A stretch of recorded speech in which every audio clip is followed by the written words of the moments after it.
Bom dia, começando mais uma semana, vamos dar continuidade ao nosso estudo do Evangelho segundo o Espiritismo. Nós estamos no capítulo 4, ninguém pode ver o reino de Deus se não nascer de novo. Vamos começar hoje o item 26, que é a continuação da parte que fala sobre a necessidade da encarnação. Então, antes vamos fazer uma prece.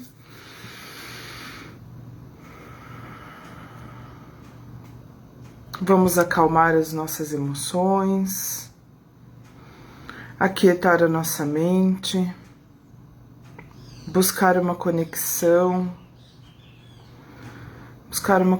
interior conosco mesmos, buscar nos conectar com as energias superiores dos nossos amigos espirituais. Vamos visualizar Jesus, nosso mestre, modelo e guia,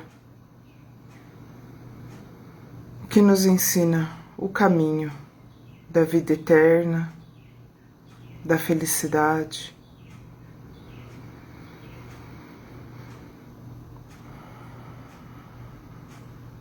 Vamos agradecer por mais um dia de vida, por mais uma semana que se inicia e pedir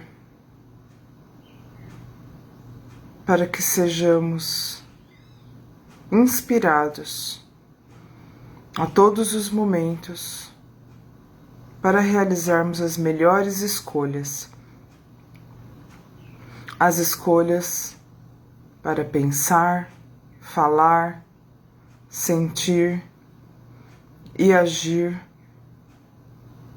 de acordo ao bem, à justiça,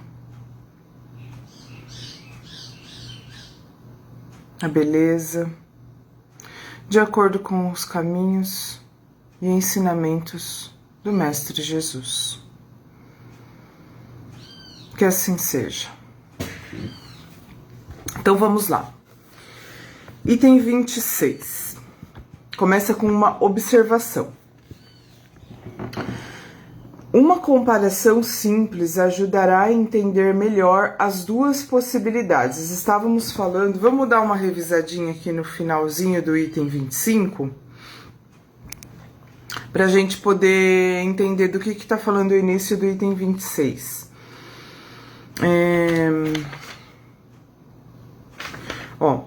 Aqueles que cumprem essa tarefa com zelo vencem mais rapidamente.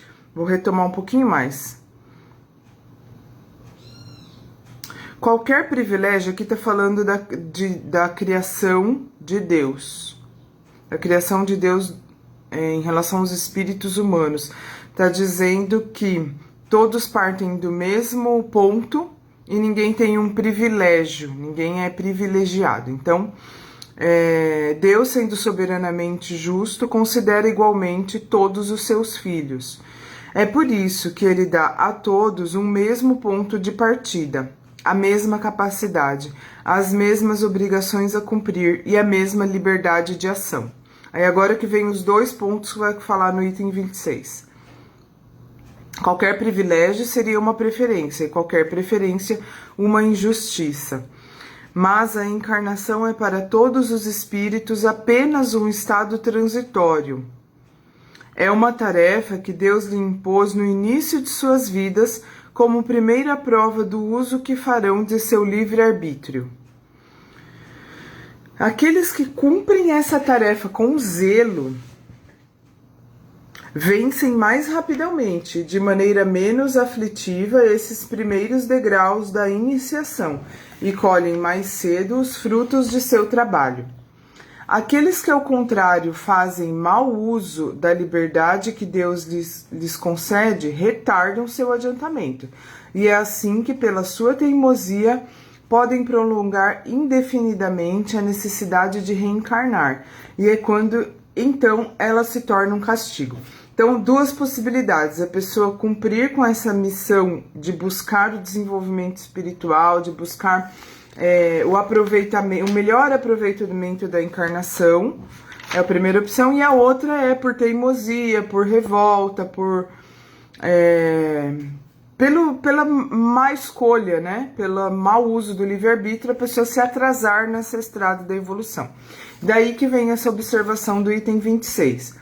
Uma comparação simples ajudará a entender melhor as duas possibilidades. O estudante apenas chega aos graus superiores da ciência após ter percorrido as séries que conduzem até lá. Essas séries, qualquer que seja o trabalho que exijam, são um meio de chegar ao objetivo e não uma punição. Então, quando nós não passamos na prova, entre aspas, da encarnação, nós continuamos reencarnando e vivenciando novas provas, novas oportunidades, novas experiências, muitas vezes parecidas, para buscar aquele aperfeiçoamento que a gente não conseguiu na encarnação anterior. É como a prova da escola, não é uma punição. Nós mesmos, se não passamos na prova, temos que repetir aquela experiência para poder... É uma nova oportunidade, não é uma punição. O estudante esforçado encurta a caminhada e nela encontra menos dificuldades, porque se esforça e aí consegue mais facilidade na hora das provas. Contrariamente, aquele cujo desleixo e preguiça obrigam a repetir algumas séries. Não é o trabalho da repetição que constitui uma punição, mas a obrigação de ter de fazer tudo outra vez. Assim tem sido com o homem na terra. Para o espírito do selvagem, que está quase no início da vida espiritual, a encarnação é um meio de desenvolver sua inteligência. Porém, para o homem esclarecido, no qual o sentido moral está mais desenvolvido e que é obrigado a repetir etapas de uma vida corporal cheia de angústias, quando já poderia ter alcançado o objetivo, torna-se um castigo. Porque... no fundo, a gente pode não lembrar, porque a gente não lembra das nossas encarnações anteriores. Mas o espírito sabe que ele não precisaria estar passando por aquilo, porque ele já teve outras oportunidades de aprender aquela mesma lição. Então, acaba sendo um sofrimento maior, né? Porque se você repete de ano, porque você... realmente não aprendeu, não se desenvolveu, não tinha condições de entender aquilo naquele momento. Tudo bem, não tem problema nenhum refazer aquela série, né? Agora, se você sabe que você poderia ter passado, que faltou um esforço da sua parte, que faltou algo que você poderia ter feito com facilidade e você teve que reprovar, a dor é maior, né? Parece mesmo um castigo.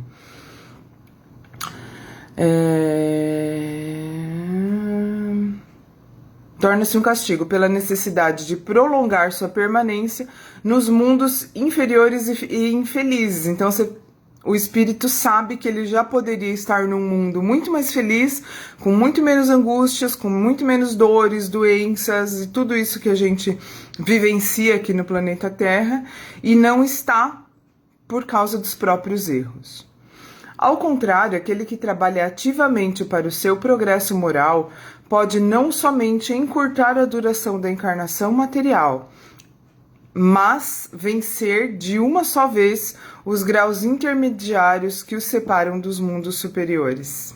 Então, olha só, ao mesmo tempo que a falta de esforço, a falta de dedicação à vida espiritual, ao desenvolvimento espiritual, a purificação, né?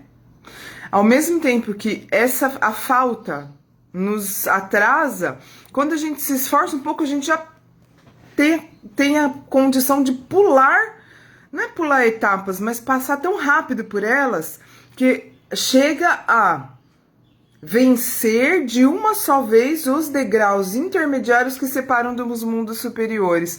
Então a gente tem a oportunidade de encarnar num mundo bem melhor da próxima já. ou continuar na Terra, sendo que a Terra está num processo de transformação e que a própria Terra vai ser um mundo bem melhor em breve. Então, quem sabe a gente tem a oportunidade de continuar na Terra, sendo a Terra um planeta superior ao que é hoje, e não sermos exilados para outro lugar onde ainda é inferior.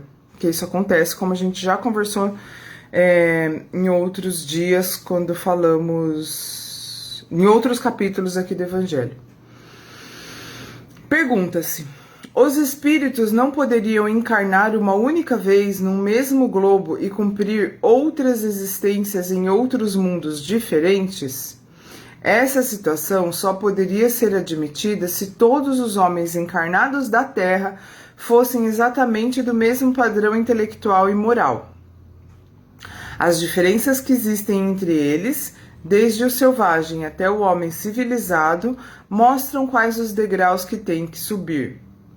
E a encarnação tem que ser um objetivo útil. Não podemos desperdiçar a encarnação. Então, qual seria a finalidade das encarnações de curta duração das crianças que morrem pequeninas? Sofreriam sem proveito para si mesmas, nem para os outros. Mas Deus, cujas leis são soberanamente sábias, não faz nada de inútil. Então, assim, gente, o Espiritismo, ele vem quebrar paradigmas. Porque é claro que é muito difícil, é difícil até falar isso e não ser mal compreendido, não ser mal interpretado, não ser tido como alguém insensível. Mas nós vivemos num padrão de sofrimento com a morte dos outros, né? O que, se a gente for observar muito bem, entender, realmente compreender o Espiritismo, nós vamos perceber que a verdadeira vida é a vida espiritual, é a vida desencarnado, que as passagens encarnados que nós temos são simples passagens, são momentos. É como se eu faz de conta que eu tô desencarnada no mundo espiritual. Eu falo assim: eu me preparo no mundo espiritual, eu trabalho, eu estudo, porque lá existe tudo isso, existe uma vida, né? De acordo, claro, ao grau de adiantamento de cada espírito, vai vivenciar coisas diferentes, mas existe uma vida, uma rotina, existe estudo, existe trabalho, existe convivência familiar, existe casa, existe escola no mundo espiritual. Então, lá, vamos supor, eu tô lá, vivendo, eu tô me preparando para reencarnar, porque é na reencarnação que eu tenho a oportunidade de vivenciar coisas que vão me fazer evoluir. E que no mundo espiritual eu não tenho essa oportunidade, porque é encarnado que a gente vivencia. É na convivência com outros encarnados que também não sabem como que foi a outra encarnação e não tem... não é declarado quais são as provas que nós estamos vivendo e quais são os aprendizados que nós temos que ter. A própria vida dá indícios disso. Se eu vim aqui para melhorar a minha situação em relação ao orgulho, eu preciso ser menos orgulhosa. A própria vida vai me mostrar, e as minhas próprias atitudes, se eu buscar o autoconhecimento, é por isso que é tão importante o autoconhecimento. Então, se eu buscar o autoconhecimento, eu vou conseguir enxergar quais são os meus defeitos, qual é aquele ponto, né, aquele calcanhar de Aquiles que naquele ponto eu não consigo, ainda não tenho um equilíbrio, ainda não tenho uma força para seguir de uma forma elevada, para agir de uma forma consciente, para agir de uma forma boa. Então a gente percebe, mas enfim. Então faz de conta que eu tô lá no mundo espiritual e eu falo, eu vou encarnar para trabalhar o meu orgulho. É como se eu falasse assim, gente, eu vou ali na Terra, pessoal, eu vou ali na Terra e já volto. E é bem assim, gente. Aqui, enquanto a gente está encarnado, parece que é muito grande a encarnação, que cada dia demora para passar, que cada ano demora para passar. Eu sei que ao mesmo tempo que parece que passa rápido, também parece que a gente tem a nossa visão da vida parece que a gente tem, que a gente não vai morrer. O jeito que a gente vive parece que a gente não vai morrer, porque a gente sempre deixa para amanhã o desenvolvimento espiritual. E na verdade é uma perda de tempo enorme. E depois, quando a gente desencarna, a gente se arrepende muito quando a gente faz isso, quando a gente não aproveita essa oportunidade, né? Então, o que eu disse de quebrar paradigmas é assim: a verdadeira vida, a vida que realmente isso aqui na Terra não é uma vida de verdade, é uma passagem por uma escola, é uma prisão em muitos casos. O espírito, ele está preso no corpo. Ele não consegue se expressar completamente, né?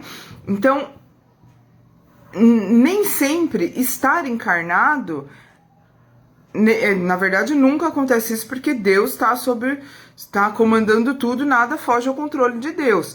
Mas será que Deus erra? Deus não erra.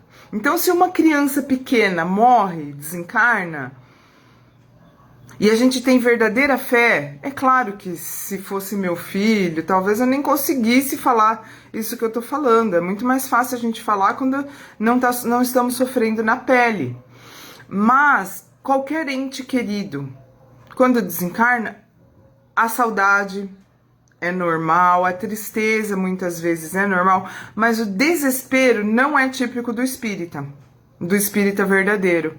Porque o espírita verdadeiro sabe que a encarnação é só uma passagem e que na verdadeira vida, que é a vida espiritual, nós vamos nos reencontrar. Se os laços de amor são reais, são laços espirituais, as pessoas não estão unidas só pelo corpo, só pela carne, só por interesses ou mesmo interesses materiais, sejam eles financeiros ou físicos.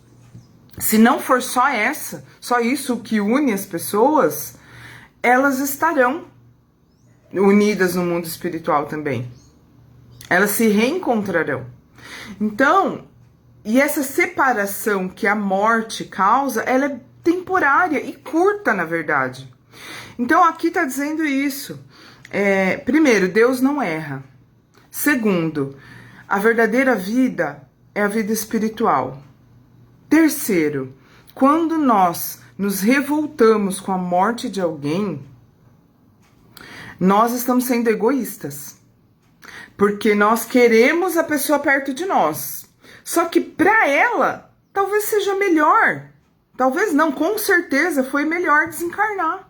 Por que com certeza? Porque Deus não erra. Deus não permite. A não ser que a pessoa tenha se suicidado. Aí é outra coisa. Se ela se suicidou, o suicídio é um dos maiores crimes que alguém pode cometer, segundo a visão espiritual.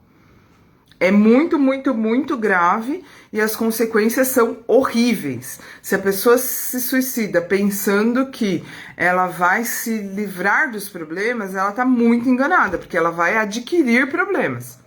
É muito mais fácil suportar a vida com os problemas, mesmo que sejam problemas horríveis que estão deixando a pessoa em desespero, é mais fácil do que o que a pessoa vivencia após desencarnar pelo suicídio. Então vamos orar pelas pessoas que se suicidaram, porque elas precisam e elas podem ser ajudadas, elas podem ser acolhidas, elas podem receber as nossas preces, a nossa energia positiva e ser resgatadas, vamos dizer assim, desse sofrimento, tá? Mas voltando ao tema aqui, quando a gente fica questionando, entra em desespero e se revolta por causa da morte de alguém, mesmo que seja a morte de uma criança, a gente tá deixando de ter fé. E a gente tá sendo egoísta. Porque a gente quer que a pessoa fique perto de nós, só que para ela foi melhor aquele desencarne. Vamos lembrar que estar encarnado não é a oitava maravilha. do mundo. Não é uma coisa maravilhosa. Pelo contrário, é prova e expiação. Então, se a pessoa desencarnou, é porque ela não precisa mais passar por isso. É a mesma coisa que eu tô na 5ª série, e daí, meu amigo, a escola, entre aspas, chega à conclusão que ele já pode ir para o 6º ano, antes de mim, mas eu não quero, eu quero que ele fique no 5º ano. Quero que ele fique porque eu quero ele perto de mim. Só que pra ele vai ser melhor. Então, é assim que a gente tem que encarar. Não tô dizendo que é fácil, e não tô dizendo que a gente não sente dor em relação ao desencarne de alguém, com essa separação. Mas temos que enxergar dessa forma se a gente acredita, né, em que a verdadeira vida é a vida espiritual e que Deus não erra. Nada foge ao controle de Deus. Se nós entrarmos em desespero e nos revoltarmos, nós estaremos duvidando de que Deus é soberanamente justo e bom e perfeito. Estaremos considerando que ele erra. E não é isso, não é real. Então, finalizando aqui, então, qual seria a finalidade das encarnações de curta duração das crianças que morrem pequeninas? Sofreriam sem proveito para si mesmas, nem para os outros. Então, se elas precisavam ter uma passagem curta pela Terra, porque naquele espaço de tempo já foi suficiente para ela vivenciar a experiência que era necessária naquela encarnação, por que eu vou querer que ela fique aqui? Seria inútil ela ficar, e talvez ela tivesse, se fosse pior, porque talvez não só inútil, mas que ela acabaria, podia ser que ela acabasse adquirindo mais dívidas, ao invés de aproveitamento da encarnação. Então, sofreriam sem proveito para si mesmas, nem para os outros. Mas Deus, cujas leis são soberanamente sábias, não faz nada de inútil. Pela reencarnação no mesmo globo, quis que os mesmos espíritos se reencontrassem e pudessem ter oportunidade de reparar os erros que cometeram entre si. Então, se eu fiz um mal para alguém em uma encarnação anterior, eu vou reencarnar próximo dessa pessoa, seja como filho, seja como mãe, seja como irmão, seja como, de uma forma, não encarnou tão próximo, mas se reencontra durante a encarnação, um chefe, um amigo, um vizinho, alguém que você tem alguma relação, né? No caso, eu teria alguma relação, para que eu tivesse a oportunidade de reparar o erro que eu cometi contra aquela pessoa no passado, tá? Então, pela reencarnação no mesmo globo, quis que os mesmos espíritos se reencontrassem e pudessem ter a oportunidade de reparar os erros que cometeram entre si, tendo em conta suas relações anteriores. Deus quis estabelecer e fixar os laços de família sobre uma base espiritual e, sobre uma lei natural, apoiar os princípios de solidariedade, fraternidade e igualdade. Então,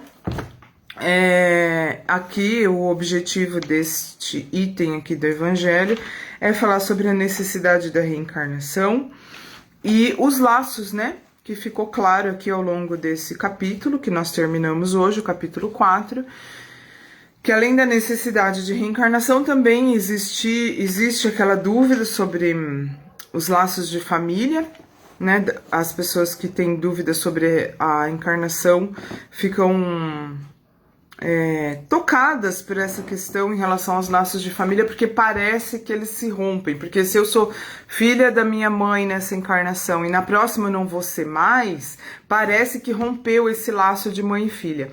E rompeu mesmo, porque mãe e filha, ou mãe, ou pai e filhos, ou irmãos, são laços da carne. Os laços espirituais vão muito além disso. Não importa se a pessoa é mãe, filho, irmão, o que importa é a afinidade espiritual. E isso é a verdadeira família, a família espiritual. A família que existe um amor que independe se a pessoa é teu irmão, teu pai, teu filho, teu marido, não importa. E, aliás, em cada encarnação ela vai ser uma coisa diferente. Então, esse laço carnal se desfaz mesmo com a reencarnação. Mas o laço espiritual é eterno. Nunca vai se desfazer, independente de como estejam na carne as pessoas, porque na verdadeira vida, que é a vida espiritual, eles permanecem. Ok? Então, vamos nos despedir. Bom dia, Sandra. E vamos finalizar com uma prece. Nesse início de semana, para que amanhã a gente comece o capítulo 5, que é Bem-aventurados os aflitos. Como assim? Como assim? É estranho pensar bem-aventurados os aflitos? Se são aflitos, como são bem-aventurados, né? É o que eu falei. O Espiritismo quebra paradigmas. E quebra para melhor. Faz a gente aproveitar melhor as oportunidades de desenvolvimento espiritual. Então amanhã a gente fala sobre isso. O que Jesus quis dizer quando ele disse bem-aventurados os aflitos. Ok? Então vamos lá, vamos finalizar. Acalmando os nossos pensamentos, as nossas emoções. Mais uma vez pedindo a inspiração dos nossos amigos espirituais que tanto nos ajudam, que tanto trabalham por nós, para nos ajudar nesse momento de encarnação. Pedindo que nos inspirem, agradecendo muito a eles por tanta ajuda, por tanto esforço em estar próximos. Então, um coração cheio de alegria, de esperança, de fé. Nós agradecemos e pedimos para que essa semana nós possamos permanecer com a fé inabalável, com fé, esperança e inabalável na vida espiritual. E assim possamos vivenciar as experiências do dia a dia, as experiências da carne, as dores, angústias e tudo que está aí para ser vivido, todas as experiências da melhor forma possível, da forma que nos leva ao adiantamento espiritual, e assim nós possamos aproveitar da melhor forma possível as nossas encarnações. Que assim seja. Bom dia para vocês, pessoal. Até amanhã.